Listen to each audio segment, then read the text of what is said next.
Bienvenidos y bienvenidas. Este es su podcast Las Cosas Como Son. Yo soy Daniel Sierra. El día de hoy tenemos un invitado que es un periodista, un investigador. Y bueno, le damos la bienvenida a Johnny Lagos Sevilla. ¿Qué tal? ¿Cómo estás? Mucho gusto, Daniel. Un gusto. Bueno, miembro del equipo del periódico El Libertador. Ha sido parte de la historia de este medio de comunicación que sin duda alguna ha sido de gran importancia. También hijo del fundador del mismo medio, ¿no? Sí, así es. Acabamos de cumplir justamente el 20 de mayo 22 años. Yo estoy trabajando en el periódico desde hace 18 años. A ver, contanos un poco de la historia, porque me imagino que sí has sido parte de eso, considerando que tu padre pues, ha estado ahí presente desde los inicios, desde que arrancó este medio. Sí, mira, el Libertador tiene un inicio bastante interesante, porque el director tenía 10 años trabajando en la prensa tradicional. Un día, de pronto, cansado de estar en este tema de la prensa tradicional, él decide renunciar. Él tiene 4 hijos, una esposa, ¿cómo los va a mantener?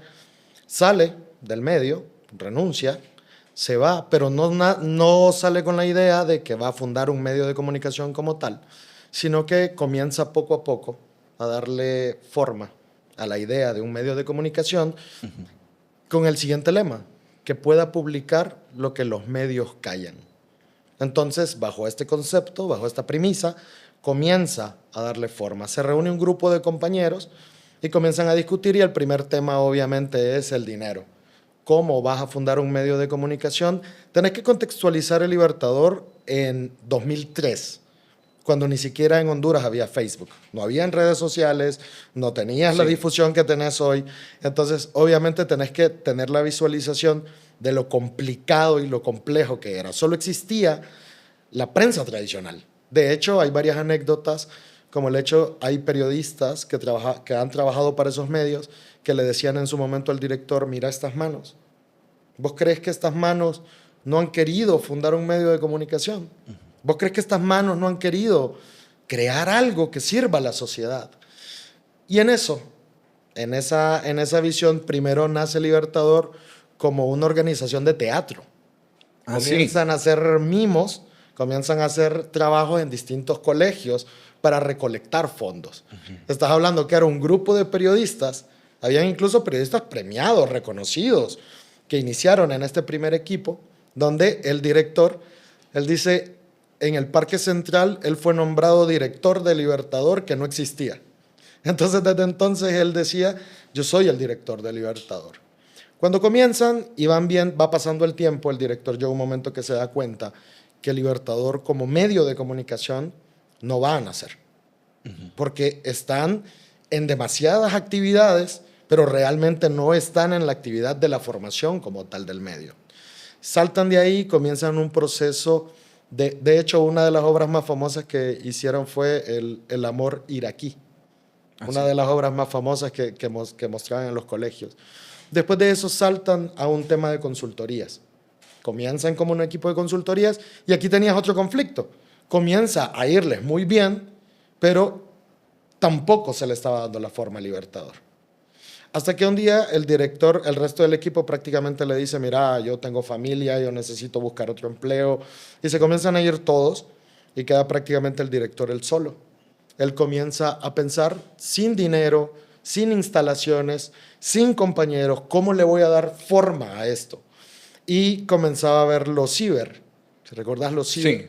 Entonces él dice: bueno, qué idea más genial de que podamos tener la sala de redacción más grande del mundo.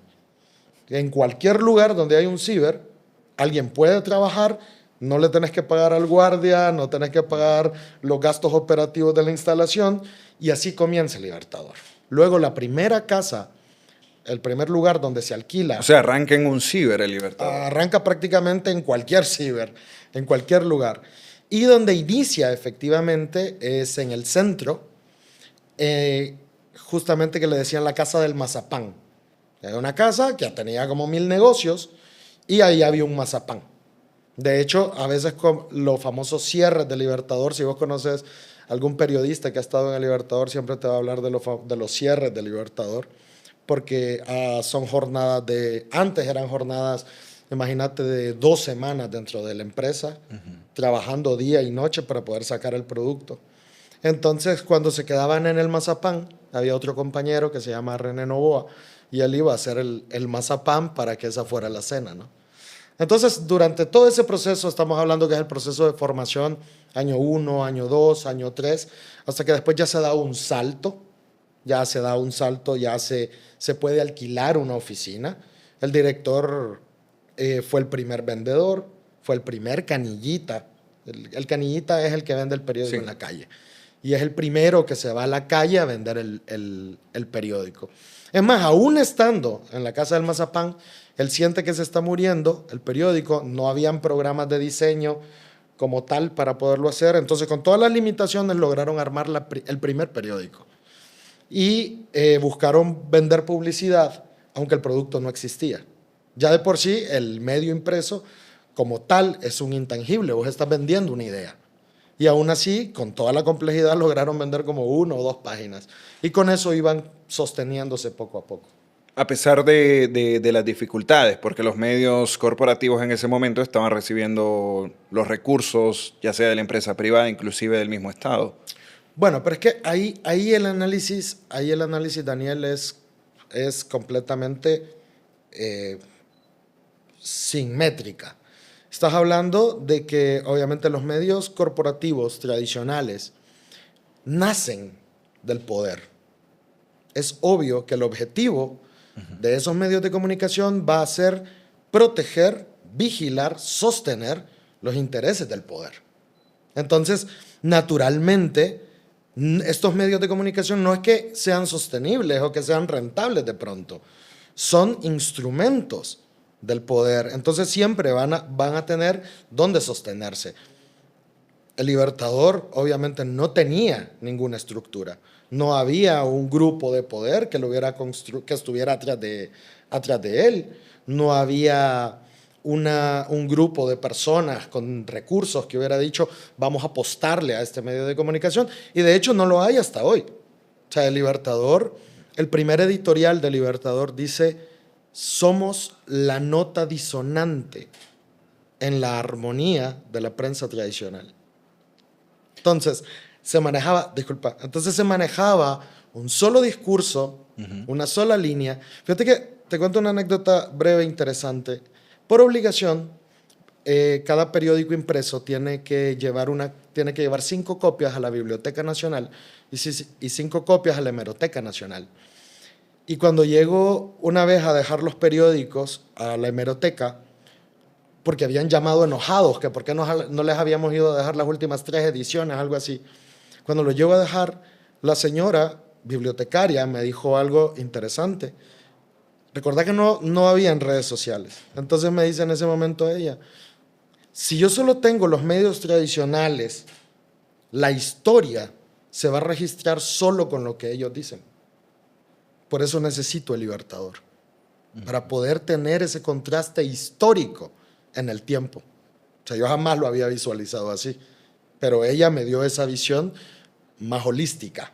Claro, en aquel momento había una sola voz, una sola opinión, la portada de los medios impresos era la misma, lo que escuchabas en las voces en la radio eran las mismas, y lo que mirabas en la televisión era lo mismo.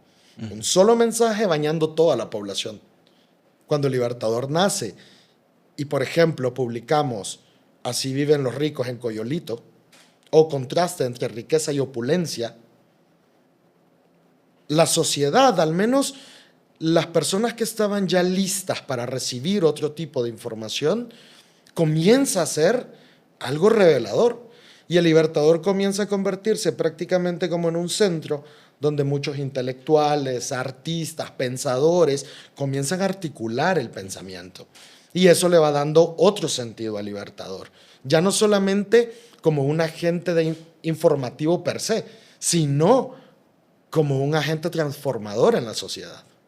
Bueno, desde los inicios, y me llama mucho la atención eso, o sea, ha sido un medio de comunicación que nació siendo un grupo teatral, buscaban hacer las cosas de manera disruptiva. Me llama la atención, el nombre, El Libertador. ¿Cómo surge este nombre y el enfoque del que estás hablando, que es enfocarse en lo que todos los demás están callando, en romper precisamente con esa línea editorial que venía bañando a la población con la información que venía, digámoslo así, desde el poder inclusive. ¿Cómo surge ese nombre y su relación con el enfoque que el medio tiene? Fíjate que la relación directamente del nombre de Libertador es directamente proporcional al sentido que servimos a la población. Te explico. El Libertador es el único medio de comunicación en Honduras que no fue nombrado por el dueño, sino por la población. Así. Antes de que el Libertador nazca, hay un proceso de 1 año. Antes siquiera de todo este del tema del teatro, el director fue a buscar a diferentes directores, gerentes de ventas, de medios de comunicación que habían quebrado, para preguntarles por qué habían quebrado. Justamente en ese proceso, él hace prácticamente un estudio de mercado y le pregunta a las personas, en el Parque Central sobre todo, se hicieron más de 2.000 encuestas y les ponían 3 opciones. Una de ellas era el Libertador, el otro era la calle y el otro era la voz popular. Y la gente decidió nombrarlo el Libertador. Por eso fue. Bueno, pero qué interesante toda esa historia, ¿no? Que fue la colectividad fue la que... Fue la colectividad la que nombró prácticamente el Libertador. Bueno, qué interesante esto. Ahora vamos a hablar, conocimos un poco sobre los orígenes del Libertador. Vamos a hablar ahora los trabajos que han hecho, el enfoque que han tenido a lo largo de la última década. Y vamos a hablar de la última década desde el golpe de Estado inclusive hacia acá. Porque hay temas muy interesantes de los cuales creo que es importante hablar, como por ejemplo lo es el de la corrupción público-privada, que ha sido algo que a la población no se le mencionaba, precisamente por esta línea editorial que venía desde los medios corporativos. ¿Qué casos son los más emblemáticos que han investigado ustedes y que han logrado pues, revelar ante la población casos de corrupción público-privada específicamente?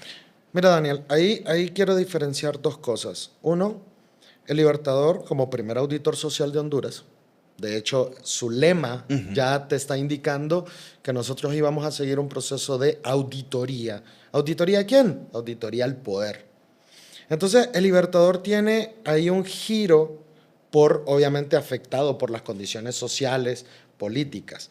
El Libertador inicialmente hace investigaciones desde el poder, obviamente tocando temas históricos. Por ejemplo, comenzamos a publicar quiénes habían quebrado Lene o quiénes habían quebrado un Dutel. Es interesante cuando vos mirás hoy un Libertador, en el almanaque, por ejemplo, del Libertador, y vos podés ver perfectamente las portadas del Libertador del inicio, 2004, 2005, 2006, y vos las miras y vos comprendés la actualidad hoy perfectamente. Comenzás a ver, por ejemplo, el tema de la devaluación, que se devalúa la moneda para beneficiar a los grupos de poder. La tala ilegal. Comenzás a ver estos políticos vinculados a la tala ilegal del bosque. Pero luego llega el 2009. Cuando llega el 2009, el periódico tiene un giro. Comenzamos a ver que nuestros públicos se habían ampliado exageradamente. Hay un momento en la portada del 2009, es una de las portadas más complejas que hay. Cuando el 2009 a las 8 de la mañana, el director está fuera de presidencial y ese mismo día nos dice, señores, vamos a reunirnos todos en el Libertador a las 11 de la mañana. Llegamos al Libertador a las 11 de la mañana y nos dice él, señores, esto es un golpe de Estado. Oye bien, estamos hablando cuando la prensa tradicional tenía caricaturas, sí, cuando vos estás totalmente... Que no estaba pasando nada. Que no estaba pasando nada. Prácticamente. Él llega y nos dice directamente, esto es un golpe de Estado, y el Libertador como principio del medio no puede apoyar un golpe de Estado. Quien se quiera ir, está en su derecho de irse, y de hecho 2 periodistas, los más viejos que estaban en ese momento, dijeron, vos no sabés lo que es un golpe de Estado, te van a matar y nosotros nos vamos de aquí. ¿Pero fue más por miedo o por una cuestión ideológica? En ese momento era una cuestión de temor, porque obviamente al ser personas mayores, sabían que era un golpe de Estado, sabían todo lo que iba a venir a posterior. Sí, habían vivido. Ellos ya tenían una experiencia. El director dice, no, nos vamos. Y comenzamos a trabajar durante 35 días esa edición que íbamos a sacar. Durante 35 días nos permitió ver todo el fenómeno, todo el panorama, cómo la prensa iba moviéndose, cómo todo el aparato ideológico iba moviéndose, iglesia, embajada de los Estados Unidos, medios tradicionales, asociaciones de empresarios, Congreso Nacional. Y el director hace la reflexión y dice, ya estaban las represiones en la calle fuerte, y dice el director, esto es una dictadura. Somos el primer medio de comunicación que sale al mercado con la fotografía de aquel compañero que está totalmente ensangrentado. Como principio, Libertador nunca publica en sus portadas sangre. Nunca. Y fue la primera vez que Libertador publicó una portada donde había sangre, para demostrar obviamente la brutalidad de la dictadura. Y eso fue, creo que fue el mayor momento y el mayor punto de quiebre en el periódico, porque por un lado perdimos todos los anunciantes. O sea, esa portada significó la pérdida de todos los anunciantes. O sea, antes de eso había publicidad y una vez que se publicó, obviamente, cuando nosotros publicamos, por ejemplo, la galería de golpistas. Si vos buscas hoy en internet galería de golpistas, únicamente vas a encontrar un recorte de periódico que es el nuestro. Obviamente, ahí tenés todo el poder. Entonces, por un lado, hubo bloqueo económico. Por otro lado, la población se nos vino encima. Era increíble el afecto de la gente. Cuando vos ibas a vender el periódico a la calle, el periódico valía 10 lempiras. Y la gente te decía, te dejo 20, te dejo 30, te dejo 50, te dejo 100. Y te agarraban solo un periódico. Porque la gente decía, el resto de personas necesita informarse. Más en una época como esa. Estábamos hablando, imagínate que teníamos más o menos como unos 30,000 ejemplares circulando en ese momento. O sea, para nosotros era increíble. Pero eso obviamente nos comenzó a traer también el tema de amenazas. Entonces, el director tomó la decisión de retirar la sala de redacción y llevarlo a lo clandestino y dejar todo lo que era administrativo, dejarlo donde estábamos, que alquilábamos un lugar en el barrio El Centro, en el edificio ISP, en el 4º piso. Ahí estábamos. Y todo lo que era lo administrativo se quedó de este lado y todo lo que era redacción prácticamente se llevó a un espacio extremadamente pequeño, pero desde lo clandestino. Aislado para protección de los que estaban trabajando. Aislados. Y de hecho, justamente en ese momento llega Andrés Pavón, que en ese momento era una de las personas en el tema de defensa de derechos humanos más fuerte, y le dice al director, hay 5 personas que van a ser asesinadas esta semana, y entre esas va a ser usted.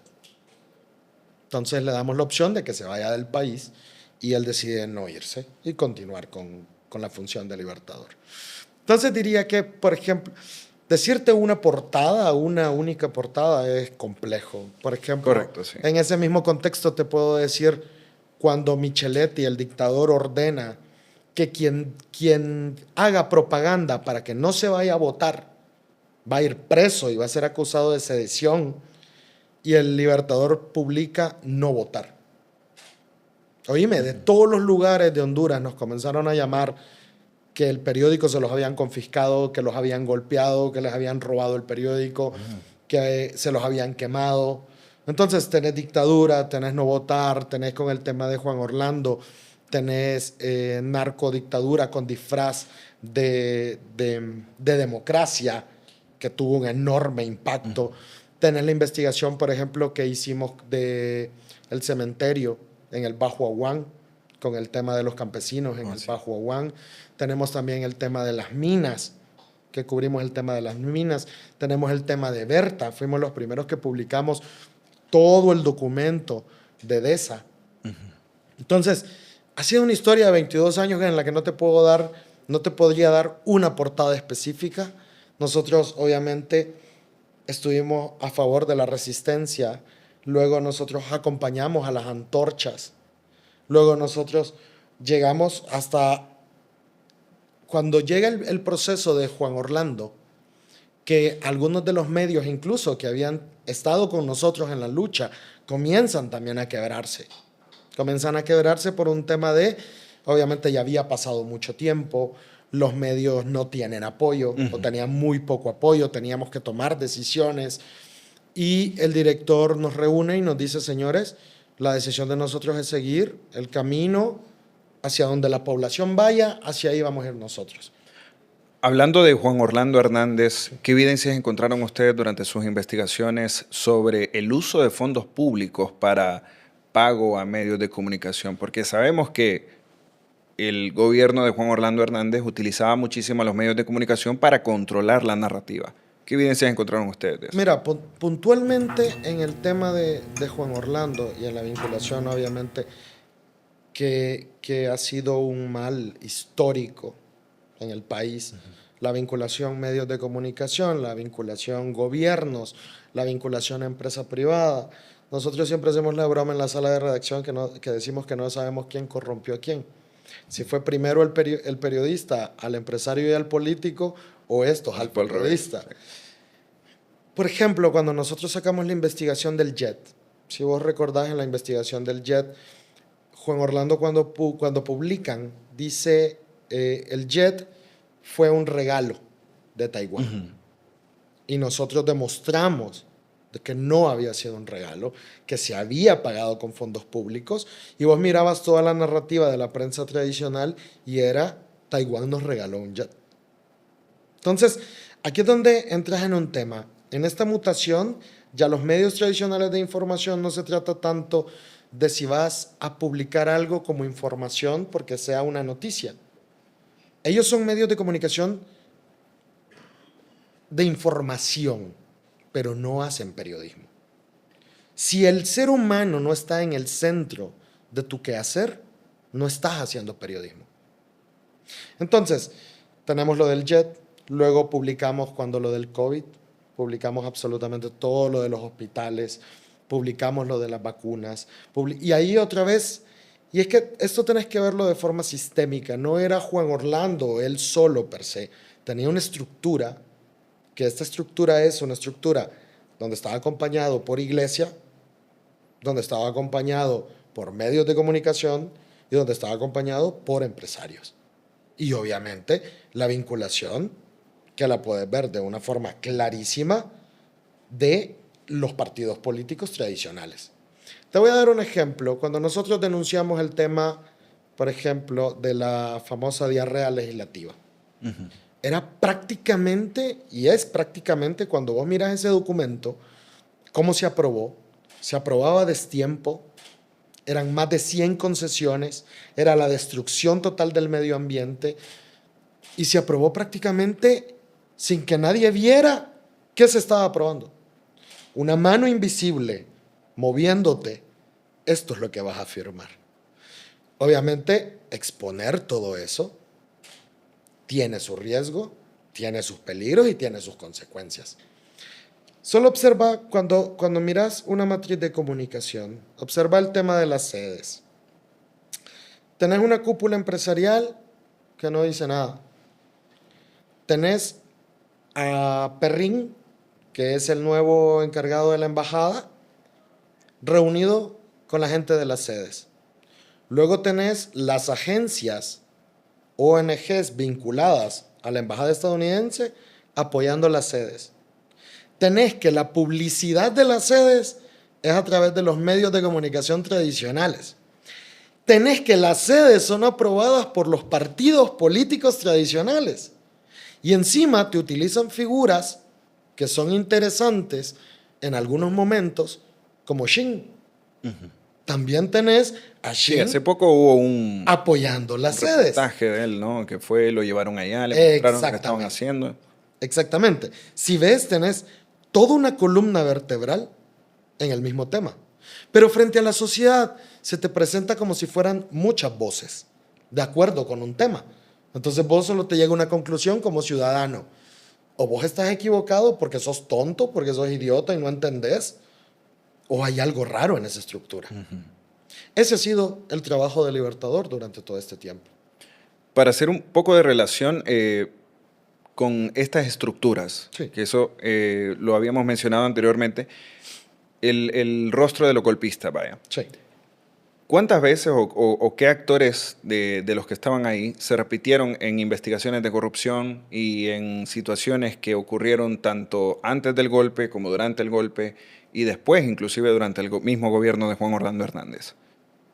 Dirías que aproximadamente todas. O sea, todos ellos forman parte de la misma estructura. Claro, es que tenés que verlo. Para poder entender el fenómeno en este caso, es una visión de sistema. Tenés cuatro... ¿Podemos decir que el Partido Nacional, Partido Liberal son herramientas de los mismos grupos de poder? Es parte del aparato ideológico, por supuesto, pero te doy un ejemplo. Vos tenés los partidos políticos, así como vos tenés obviamente las líneas de la embajada y quienes siguen a la embajada, que si vos ves, todo inicia desde una visión, y esto lo puedes llevar desde Seymour Wright. Seymour Wright es el que trae al fundador del Partido Nacional y dan un golpe de Estado, y así se funda el Partido Nacional. O sea, el origen está manchado. Cuando eso comienza, y vos lo ves en el tiempo, se van uniendo, y primero tenés la línea de los Estados Unidos. Lo que para el poder en Honduras, lo que los Estados Unidos diga es ley. Después de eso comenzás a ver todo lo que es el aparato ideológico. Medios de comunicación, iglesia y sistema educativo. Si observas, el sistema educativo todavía te sigue diciendo que hasta en nuestro himno, que nosotros éramos una India esperando que el audaz navegante llegara y nos tomara, cuando era un idiota que no podía usar la brújula. Te esconden a Morazán. No interesa elevar la figura de Morazán. Pero lo mismo llegas a la iglesia y la iglesia te dice, si usted va a una manifestación, usted es un vándalo. Quienes van a protestar son vagos. Aunque en Noruega te puedan decir que el que protesta es la persona más educada. Y luego tener los medios de comunicación reproduciéndote estos mismos valores en función de estos sentidos. Diríamos que tanto el Partido Nacional como el Partido Liberal terminan siendo los operadores políticos para montar una supuesta democracia. ¿Por qué una supuesta democracia? Para que haya democracia tiene que haber república. Y para que haya república tiene que haber un orden de leyes, el famoso Estado de Derecho. ¿Querés un Estado de Derecho realmente? ¿Vos creés que las personas que se quedan con el 1% de la riqueza, que se quedan con el 99% de la riqueza de un país, quiere un Estado de Derecho? Donde te puedan decir, señor, esto es ilegal, esto no lo puede hacer, esto es un acto de corrupción y usted va preso, independientemente de tu apellido, independientemente de tu cuenta bancaria o tu religión. ¿A quién realmente en Honduras le importa eso? Bueno, pues diríamos que al resto de la población. Si aquel se queda con el 99% de los recursos, pues el que se queda con el 1% sí estaría dispuesto, porque él sí va preso si se robó una gallina, si se robó un pedazo de pan para comer. Él sí va a sentir lo que es la justicia. Pero, obviamente, todo el sistema está estructurado. Por eso vas a ver que son una y otra vez las mismas personas, los mismos personajes. Incluso observa hoy los candidatos presidenciales que tenés. Son los mismos actores que venimos viendo de hace 10 años, de hace 15 años. Y andate, no al candidato presidencial, andate a ver las comisiones. Mira las comisiones del Partido Nacional, mira las comisiones del Partido Liberal, mira las personas que se sientan atrás de los candidatos. No te preocupes tanto por el que está enfrente, preocúpate más por el que está atrás, por el que no le interesa figurar en medios, por el invisible. Entonces, todas estas estructuras te forman un sistema que tiene al hondureño hambriando, enfermo, que te manejan una estructura de todos los problemas se hicieron en 3 años. Los hospitales colapsaron en 3 años. No son 130 años de un mal gobierno, porque es un solo gobierno, es el mismo gobierno durante 130 años. Y es tan fuerte que son capaces de decirte que ellos son la solución. Bueno, y al enfrentar a este sistema conformado ya desde hace muchísimos años, en esa coyuntura de las investigaciones que ustedes desarrollaban, ¿en algún momento decidieron no sacar alguna investigación precisamente por lo riesgoso que es enfrentar a este poder? Mira, hay medios de comunicación que utilizan ese argumento de no publicar algo más como un tema de chantaje. El Libertador sí ha tenido información que pueda ser confirmada, constatada, porque eso es lo otro. Si nosotros llegáramos y hubiéramos publicado algo que no fuera cierto, la gente te lee el Libertador y así como hace 22 años cuando el Libertador nació, que prácticamente te lo querían enseñar como si fuera algo clandestino, como mira lo que dicen aquí. Mira que aquella persona que lo viste que lo premiaron como el forjador del año se robó el dinero de Hondutel y lo quebró. Pero todos te lo están presentando como un rockstar, sí, como una enorme personalidad. Si nosotros no hubiéramos sustentado nuestras investigaciones, si nosotros no hubiéramos seguido un proceso periodístico científico, nosotros hace muchos días estuviéramos cerrados. Por el lado de los intentos de asesinato, obviamente que hubieron en su momento. Entonces, nunca hemos tenido información que nosotros hayamos dicho, no vamos a publicar. El análisis no va por el tema de si teníamos miedo o si nos sentíamos angustiados. El análisis iba por el hecho de, ¿esto sirve a la sociedad o no sirve a la sociedad?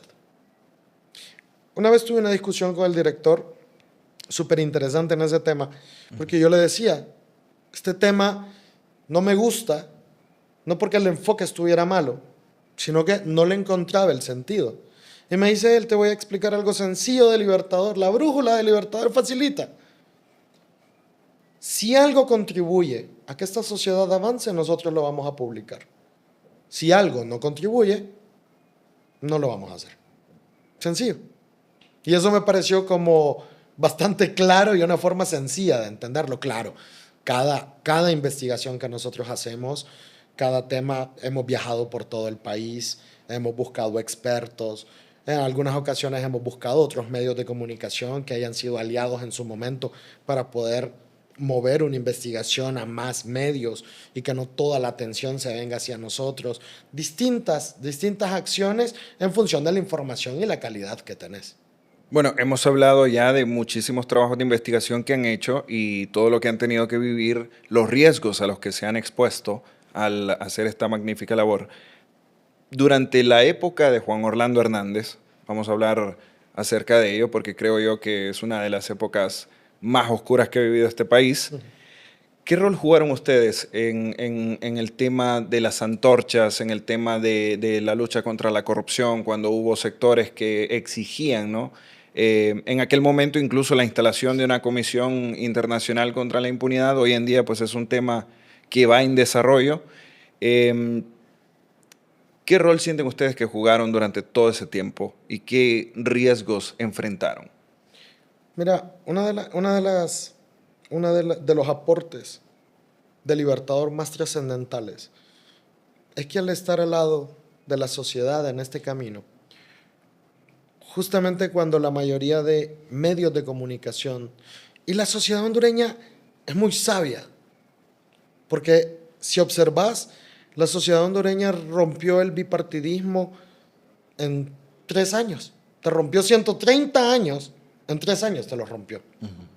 La sociedad hondureña, a pesar de que no tenía, por ejemplo, en el tema de las antorchas, prácticamente no tenía el apoyo de los medios de comunicación. Otra vez no tenía guías espirituales, otra vez no tenía el apoyo de las instituciones, otra vez, si vos recordás, muchas de las movilizaciones a dónde se iban a hacer, enfrente de la Embajada de los Estados Unidos. Y nunca realmente las personas fueron escuchadas. Nosotros publicamos, la portada de las antorchas fue Fuegos de Cambio, algo así decía el título, como Fuegos de Cambio y una mega movilización. Y otra vez sentías ese calor de la gente. La gente al sentirse identificada con un medio de comunicación que le dice, lo estás haciendo bien. O sea, tenés el derecho a exigir cambios. Tenés el derecho a decir que este país no te gusta, que no es normal que la justicia solo muerda al descalzo. Nuestra mayor contribución fue en ese momento y va a ser siempre, será dentro de un año, dentro de 6 meses, estar al lado de esos intereses, acompañar a la gente.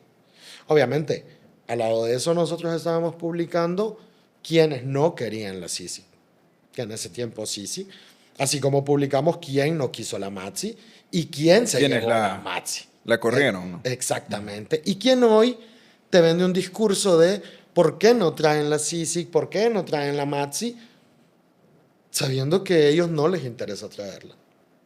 Porque cuando vos vas a iniciar un proceso de investigación, como lo apunta vos, Daniel, ¿dónde crees que te vas a centrar si vos fueras una enorme institución judicial, pero con recursos limitados? En los últimos 10 años del país. ¿Y qué vas a tocar en los últimos 10 años? Las estructuras que muchos hoy se están reeligiendo para ser diputados otra vez. Y vos decís y te preguntás, qué gran negocio ser diputado, ¿no? Sí. Pero no es por el salario. Algunos están ahí desde que yo era niño. Y lo sigo viendo. Oíme, y es probable que nos moramos vos y yo y ellos sigan ahí. Y van a seguir porque ahí. llevan una buena vida. Bueno, precisamente por esto, de lo que estamos hablando, el cerco mediático, también del cerco que se levantó desde las instituciones durante el gobierno de Juan Orlando Hernández, ¿cómo se hace periodismo de investigación bajo esas condiciones? Para saber qué temas investigar, de qué temas hablar en específico, saber identificar dónde había algo raro, ¿no?, que valía la pena investigar o indagar. Mira, lo primero es el compromiso del medio de comunicación. El director tiene una expresión que es: una idea solo necesita que una persona crea en ella. Nosotros hemos estado en procesos en El Libertador donde hemos estado solo 2 personas. Solo hemos estado él y yo en la oficina. Sí. Y también hemos estado en procesos donde hemos tenido 20, 30 personas. Y siempre se han hecho investigaciones. Las investigaciones las define obviamente el director, pero obviamente están definidas por interés de país, pero a veces también hay gente que te lleva la información y te sirve como un hilo conductor. De pronto hay investigaciones que pueden surgir de una declaración como esta. Estamos vos y yo hablando de un tema y alguien dijo, este tema es interesante, y por ahí va el hilo. ¿Qué es lo que sucede? Cada vez que vos vas desarrollando la investigación, te volvés a encontrar a los mismos actores. Te doy un ejemplo. Hacemos una investigación del tema de la minería y nos damos cuenta y vamos pegando con el tema en el Congreso Nacional. Que fue aprobado en el Congreso Nacional durante el periodo de Juan Orlando Hernández. Ok, listo. Pero ¿quién fue el diputado operario? Y te das cuenta que ese diputado operario es el diputado de la comunidad, es el diputado de ese departamento, pero que ante los medios de comunicación tradicionales es invisible. Es un tipo que prácticamente no existe. Pero te vas a ver y vos decís, este tipo se ha reelecto 4 o 5 veces. Y vos mirás, investiguemos cuáles han sido los temas que esta persona ha promovido. Siempre minería, siempre extractivismo, siempre explotación del medio ambiente. Por ejemplo, hace poco hicimos una investigación sobre el tema del petróleo, del petróleo en la Mosquitia. Sí. Estoy casi seguro que es sorprendente el dato, pero ¿sabías que hace más de 100 años en Honduras se hacen exploraciones de petróleo? La verdad es que a mí me sorprende. Exactamente. Yo he escuchado que hay exploraciones, que hay investigaciones, pero ¿desde hace 100 años? Nosotros publicamos el primer informe de todo un trabajo que se hizo en la Mosquitia. Y cuando vos comenzás a ver, tal pozo fue perforado en tal fecha, tal día, por tal país, por tal empresa de tal país, y el otro del otro país. ¿Cuál es el mayor problema que tenés? El acceso a la información. Obviamente te vas a encontrar con instituciones que te van a bloquear la información. Entonces vos decís, bueno, seguir los procesos. Sí, pero vos iniciás una investigación y la investigación es cara. Vos vas a tener un periodista que va a solicitar información y probablemente pasen 4, 5, 6, 7, 8 meses sin que vos lo tengas moviéndose, porque quien le va a dar la información no se la va a dar. Entonces, ¿qué mecanismos utilizás para poder acceder a esa información? Y cuando ya la tenés, ¿qué es relevante? ¿Qué no es relevante? ¿Qué podés comprobar? Porque como medio de comunicación alternativo, vas a tener que estar siempre un paso adelante de que te quieren cerrar, de que te quieren atacar, de que te quieren dañar. Entonces tenés que ser más cuidadoso. Nosotros en el periodo de Juan Orlando no podíamos darnos el lujo que se da la prensa tradicional hoy, que hablan de ataques. Pero vos observás prácticamente todos los días que dice la institución, noticia falsa, y ponen una página de un medio. Noticia falsa, la declaración de otro medio. Noticia falsa, la declaración de... Te pongo un ejemplo sencillo. La gerente de finanzas del Congreso. Mira qué interesante. Ella llega, Sí, desmiente, pero la prensa tradicional ya había tirado lo anterior como verdad. Y cuando ella lo desmiente, la prensa tradicional, en lugar de rectificar y publicar su versión, la sexualizó. sí, se enfocaron Es decir, en algo completamente diferente. Es decir, te cambio el tema, nunca digo que es falso lo que ya se había publicado y te dejo como verdad la mentira y encima busco destruirte este personaje a través de su aspecto físico. Es una brutalidad. Sí. Si lo ves desde el tema de medios de comunicación, libertad de expresión, información, democracia y Estado de Derecho. Y vamos de nuevo a lo mismo, es una estructura porque esto se repitió no en un solo medio, No. o sea, es un comportamiento que tienen la mayoría de medios de comunicación. O sea, lo pudimos ver en la mayoría de medios de comunicación, luego utilizan otros canales, ahora te utilizan algunos influencers, y comenzás a ver toda esa estructura. Otra vez, ¿y quién te lo va a reproducir? El diputado del partido tradicional, te lo va a reproducir el director de la ONG que tiene financiamiento de los Estados Unidos. Es la misma estructura, una y otra vez. Ese es un ejemplo sencillo y maravilloso de que se puede desarrollar en una universidad incluso.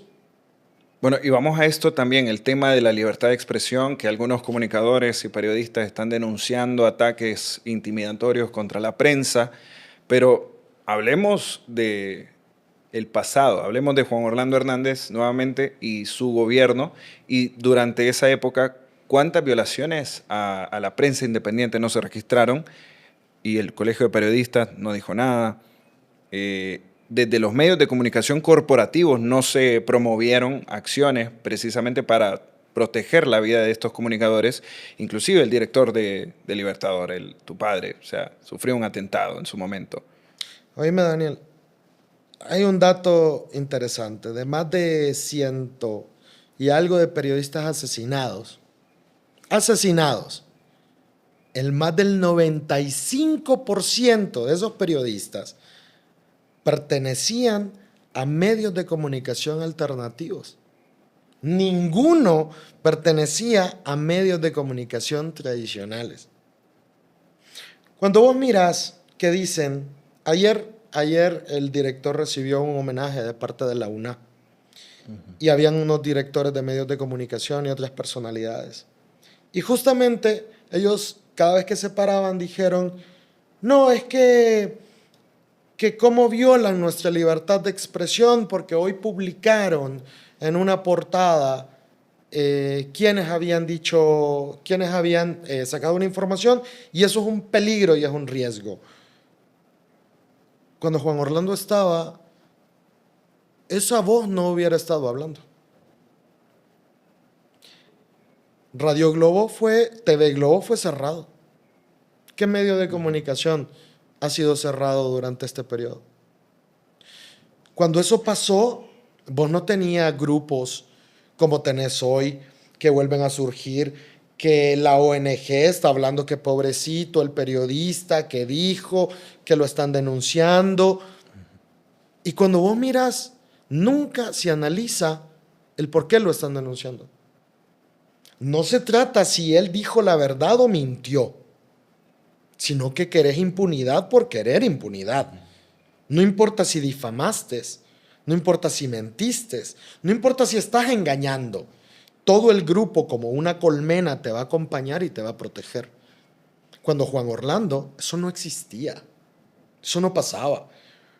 El director, vamos saliendo de aquí, cerca de este lugar, y son aproximadamente las 7 de la noche. Él va saliendo con su esposa. Los agarran a tiros en la esquina. Él me llama y me dice que salga y que vea si hay un carro así. Pero me lo dice en un tono tan tranquilo. Ah, sí. Sí, me lo dijo, mantuvo la calma. me lo dijo en un tono tan tranquilo. Solo me dijo, cuando termines ahí, pasa por la casa porque nos acaban de hacer un atentado.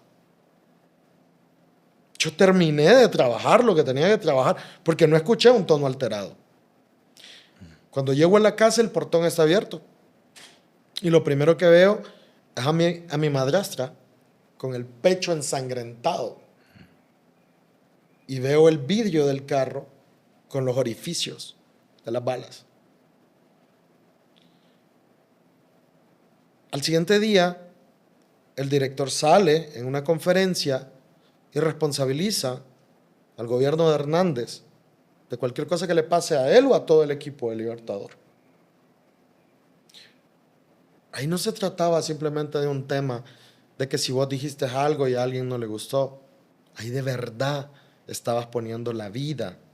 Sí. En ese proceso, de verdad, estabas arriesgando tu vida. Tenías bloqueo económico. No podías ampliarte más porque no tenías recursos. Pero al mismo tiempo estabas combatiendo con la amenaza de la muerte latente, ahí. Hoy vos mirás la cantidad, yo me río, la cantidad de noticias falsas que vos mirás, que él se desmiente un día, la desmienten al siguiente día, la desmienten al siguiente día, y nunca hay una réplica por eso. Nunca ellos, la prensa tradicional, tienen una denuncia por algo así. Y cuando la tuvieron la primera vez, se agrupan y se protegen. Entonces, no, es completamente distinto lo que hoy puedes tener. Allá tenías medios de comunicación cerrados, allá tenías compañeros periodistas que los vi en las calles tantas veces cuando anduvimos cubriendo ensangrentados. Y era lo más común que vos miraras a un compañero periodista de pronto bañado en sangre. Ya fuera porque había protegido a una víctima o era su propia sangre. Entonces, es incomparable. Bueno, ha sido un compromiso, ¿no? O sea, el que han asumido ustedes con la sociedad hondureña. Dentro de todo este proceso de investigaciones que ustedes han desarrollado, ¿hay alguna en particular que recordés con orgullo? Una portada, algo que ustedes hayan hecho que sabés que realmente marcó la diferencia, aparte de la portada del golpe de Estado de la que hablábamos anteriormente? Posiblemente Macabro. La portada que se llama Macabro es un cementerio en el Bajo Aguán. Hay un estudio que hizo UNICEF, que eso nos sirvió en gran medida para comenzar esa investigación, que le fueron a hacer en el Bajo Aguán a los niños entre los 3 y los 9 años. Cuando vos mirás los dibujos de esos niños, todos los dibujos que vos observás son el cementerio, la iglesia, balas y el demonio. Niños de 3 años, Daniel, de 4 años. Y caras llorando. Era lo único que los niños te dibujaban. Eso fue parte, obviamente, del estudio psicológico para ver cómo estaban esos niños. Cuando nosotros primero fuimos al Bajo Aguán porque llevamos una ayuda humanitaria. Recolectamos con la gente comida, ropa, alimentos y los llevamos. Y vimos esa situación. Después de eso comenzamos todo un proceso de investigación. Encontramos, por ejemplo, guardias de seguridad en esas fincas que no eran hondureños. Ojos azules, ojos verdes, tapados totalmente. Ya básicamente como si fueran mercenarios, pues, o sea. Como un grupo como los de élite, las películas, algo así. como un grupo élite mercenario. El Libertador ha hecho tantas investigaciones que cuando las lees, dices, no puedo creer que este sea el país en el que yo estoy viviendo. Porque obviamente... De esa parte quería preguntar, o sea, Sí. ¿cómo se siente vivir estas noticias, vivir esto, verlo, o sea, ser parte de eso, de revelar esta información a la población? Porque una cuestión es el compromiso con la sociedad, investigar algo, revelarlo, pero también este tipo de investigaciones uno las siente, pues estamos hablando de niños que viven bajo ese clima de violencia. ¿Cómo se siente un periodista de Libertador? ¿Cómo puede lidiar con todas esas emociones en un momento así? Yo creo que lidiamos con bromas. Bromeamos bastante dentro de la sala. Mira que te voy a dar un ejemplo. Llegó una señora antes de que nosotros denunciáramos lo que pasaba en el Seguro Social. La señora llegó porque su hijo tenía 21 años y tenía una enfermedad y estaba muriendo. Y en el Seguro Social no la atendían. A ningún medio le interesó porque los medios de comunicación tenían publicidad con el Seguro Social en ese momento. Y la señora fue donde nosotros y el director le abrió la puerta. Nosotros publicamos en la portada la señora. Y un día, esa misma señora me la encontré en una movilización de las antorchas.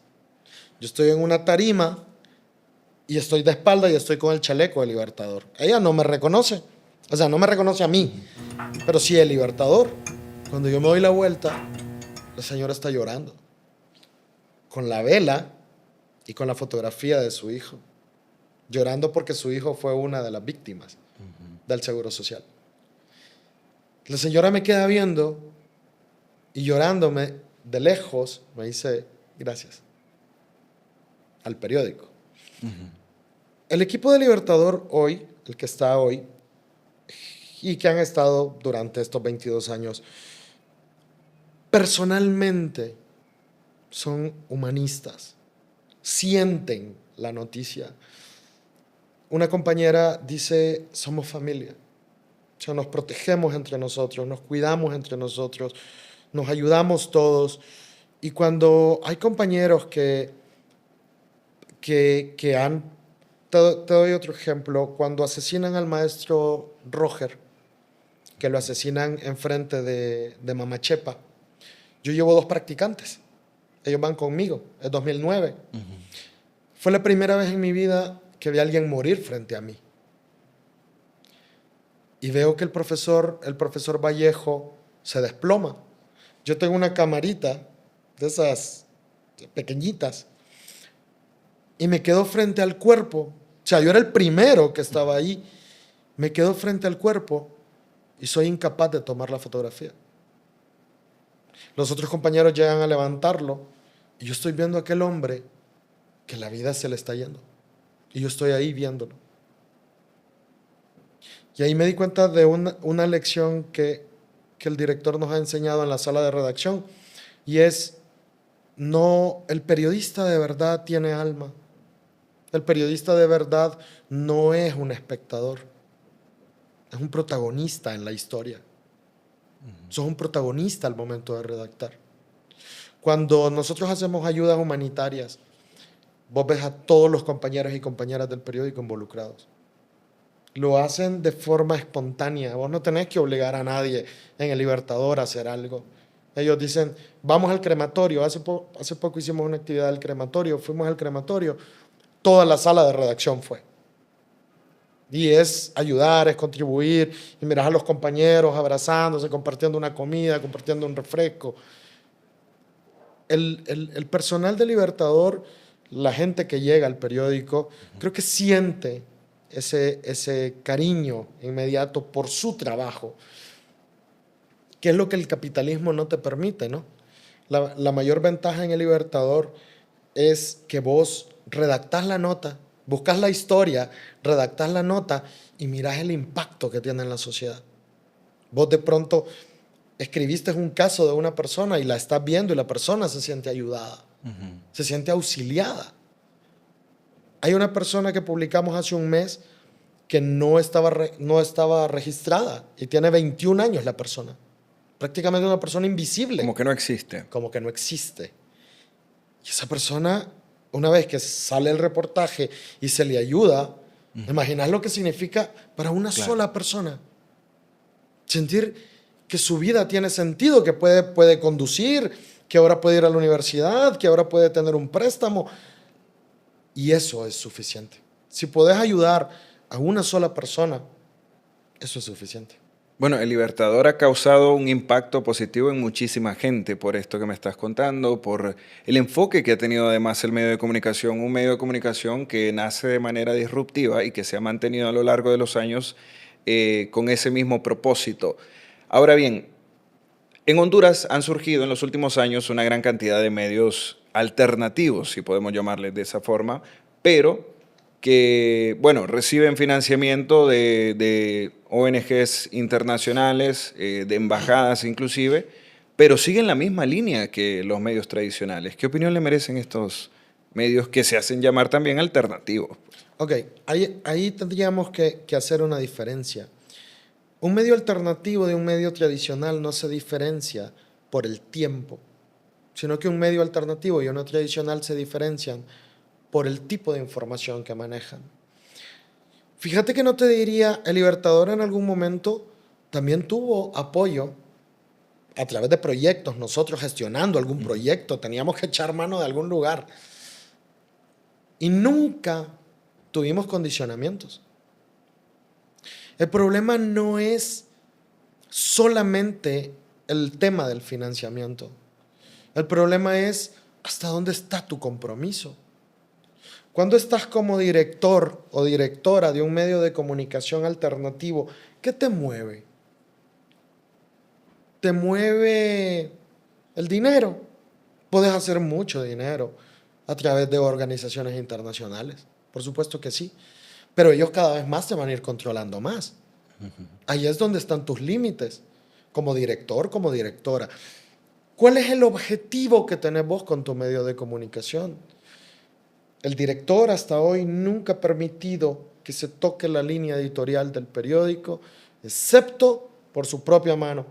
Y un consejo editorial que él pueda escuchar, que pueden dar una opinión, pero no son los que financian tampoco, sino personas intelectuales, personas honorables que te puedan dar una recomendación, que te puedan decir este ángulo o esta nota. ¿Qué ocurre con estos medios neotradicionales? Neotradicionales, podríamos llamarles así. Número uno, podríamos hablar de un tema de formación. De pronto no hay un tema de formación claro. Todo medio de comunicación tiene una visión ideológica. Ningún medio de comunicación te va a nacer realmente sin una visión ideológica. Número uno, ¿cuál es su visión ideológica? Número dos, ¿cuál es la visión de los dueños? Hacer dinero. Por eso te decía, por ejemplo, los medios tradicionales. Los medios tradicionales son nutridos y creados en el poder. Su objetivo será proteger y servir al poder. Un medio alternativo debería, en lógica, venir de los sectores sociales. Por ende, servir a la sociedad. ¿Y qué estaría más cerca de hacer periodismo? Pues el periodismo alternativo, porque el periodismo es, obviamente, el ser humano en el centro. Cuando vos ya buscas otro objetivo, ya sea el dinero, ya sea convertirlo como en un instrumento para conseguir algo más, entonces ya mutaste. Ya no sos un medio de comunicación. Sos una fuente para poder alcanzar un interés personal o de grupo. Diríamos que esos serían los bloques de por qué estos medios de comunicación son neotradicionales. Se perdieron la brújula, perdieron el camino, algunos por miedo de que si no tienen el fondo de un organismo internacional, mueren. ¿Cómo desarrollas un modelo que te permita ser independiente, económicamente independiente, pero al mismo tiempo que puedas tener una dependencia en tu línea editorial. ¿Cómo lo haces? ¿Cómo podés mantenerlo? Hoy, El Libertador es el único medio de comunicación con 22 años que puede tener una estructura que tiene la independencia en la sala de redacción y tiene una independencia en el departamento de ventas. Poder negociar, pero no negociar el alma. Sentarte con un empresario y decirle, se vende un espacio publicitario, no la línea editorial. Podemos negociar porque yo tengo un mercado que a usted le interese. Llegamos a 3 millones de personas en 20 días. Ese es un mercado que a usted le interesa y se lo puedo, si quiere, desglosar, cuántos hombres, cuántas mujeres, dónde viven, pero en un tema comercial, donde el director ni siquiera sabe ni con quién se negoció, ni cuánto se negoció. Obvio que lo sabe a posterior, pero en las negociaciones él no está. Entonces, ¿cómo creas eso? Tuviste que aguantar mucho por mucho tiempo. Para que eso exista, alguna vez solo estuvo el director, él solo, en una sala de redacción. Y él diciendo, yo soy el director de este medio de comunicación vacío. Pero ¿cuántas personas también están dispuestos a sufrir eso? Hay personas que entran en los medios de comunicación y lo que quieren es fama, poder, dinero. El director nunca ha saltado, por ejemplo, a un puesto de elección popular y ha tenido propuestas de los 3 partidos más grandes y no ha aceptado hasta hoy. Entonces, ¿cuál es tu rol? ¿Cuál es tu objetivo? ¿Cuál es tu meta? Tendríamos que hablar con cada uno de estos medios y alguna explicación tendrían seguro.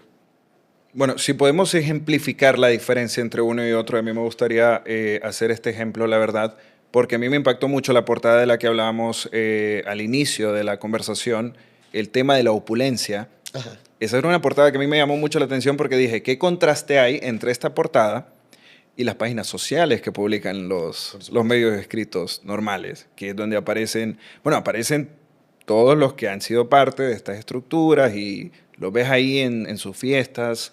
O sea, y encontraste esta portada de Libertador que muestra esta opulencia, pero desde otro punto de vista, con otro contexto. O sea, ¿qué podrías decir de eso, por ejemplo? Mira, hay que aclarar algo. El Libertador no está en contra de la riqueza. No, claro, o sea... La riqueza no es el problema. El problema es la distribución. Exacto. De las oportunidades. Que el niño que se gradúa de la escuela privada carísima y sale con un inglés perfecto, que el niño de la escuelita República de tal salga con un inglés perfecto también. Porque los fondos estatales se ajustan para eso. Cuando nosotros sacamos una portada como esa, nuestra intención es decir, señores, están a tiempo de cambiar. El abuso es excesivo frente a la miseria excesiva. Es vergonzoso como país, como ciudadano. Cuando vos vas a un semáforo y mirás 10 personas pidiendo, 20 personas pidiendo, 30 personas pidiendo, y vos crees que sos bueno porque le diste un lempira, cuando deberías de llenarte de vergüenza, porque como población es nuestra responsabilidad, la totalidad de la población. Cuando vos decís, por ejemplo, las páginas rosa, por ejemplo, es un exceso del poder. Es la soberbia del poder diciéndote, yo soy esto y te lo puedo publicar. Yo hago esto y vos no podés. Y vos no podés hacerlo. Entonces, ahí sí te encontrás con un dilema. ¿Por qué? Porque tenés la otra capa, que es la mayoría, y hay, como hemos escrito nosotros, una apartheid en Honduras. Hay un muro invisible que lo divide la ambición, la corrupción, el egoísmo y los intereses de grupo frente a la gran miseria de otro grupo. realmente no hay un interés. Mirás a nuestros máximos representantes religiosos que sí van a estos eventos, pero no se van a ir a la Canaán a un bautizo. Eso refleja esa portada. Contraste entre opulencia y miseria. Una casa de cartón con lámina cayéndose y una casa que tenés 4 piscinas. Y como te digo, el problema no hay ningún problema en que tengas una casa con 4 piscinas, perfecto. ¿Cómo lo hiciste? Sí. ¿Lo hiciste trabajando? ¿Fuiste honesto en ese quehacer? No hay ningún problema, maravilloso. Tuviste una idea sorprendente que revolucionó la industria y el mercado. Sos un empresario competitivo. No le tenés miedo a la competencia, porque tenemos una ironía. Tenemos muchos empresarios que dicen ser capitalistas y le tienen miedo a la competencia. Sí. Adam Smith se moriría. David Ricardo se moriría. Pues entonces te das cuenta de algo. Nosotros no vivimos en capitalismo. Vivimos en barbarie. Correcto. Bueno, ya para finalizar, Johnny, ¿qué se viene para el Libertador? En este caso, ¿habrá algún cambio de formato o habrá una evolución, digamos, para encajar un poco con los contenidos que hoy en día se consumen, digamos, videos? ¿Qué hay de nuevo para el Libertador? ¿O se va a mantener como un medio escrito, impreso? Mira, hay una combinación ahí de dos ejes. El Libertador Diario Digital, que es el periodismo informativo y de opinión, pero con el formato de Libertador. Y luego tenés la edición PDF mensual, es periodismo investigativo. Esos son como nuestros dos grandes, frentes, como nuestros dos grandes monstruos. Sin embargo, con el nuevo equipo que tenemos, el nuevo equipo de libertadores y libertadoras que tenemos, estamos haciendo bastantes trabajos interesantes. Ahorita, por ejemplo, que cumplimos los 22 años, se hizo un trabajo que jamás se había hecho. Comenzamos como a mercadear a todo nuestro equipo a través de cámaras, grabándolos, enviando un saludo. Y creo que tuvimos una muy buena respuesta de la gente de vuelta. Y hemos venido discutiendo, por ejemplo, el Libertador TV. Creo que sí, podría ser. Qué interesante. Podría ser probablemente nuestro próximo salto. Obviamente, analizarlo, pensarlo y no perder la naturaleza de lo que ya somos y lo que hacemos y llevarlo a un formato completamente distinto. Nosotros somos de escribir, pero son apuestas que se están haciendo. De pronto, quien dice, y un podcast como este, que está fantástico, no pudiéramos también tener nosotros uno. Bueno, realmente les deseamos lo mejor. Espero que puedan seguir creciendo y que todo esto se pueda llevar a cabo de la manera, de una manera en la que siga siempre sirviendo a la sociedad hondureña. Y bueno, ya para finalizar, Johnny, los micrófonos son tuyos. ¿Algún mensaje que le querrás enviar a la audiencia? Sí, para comenzar quiero agradecerte y agradecer a todo el equipo por el esfuerzo que están haciendo.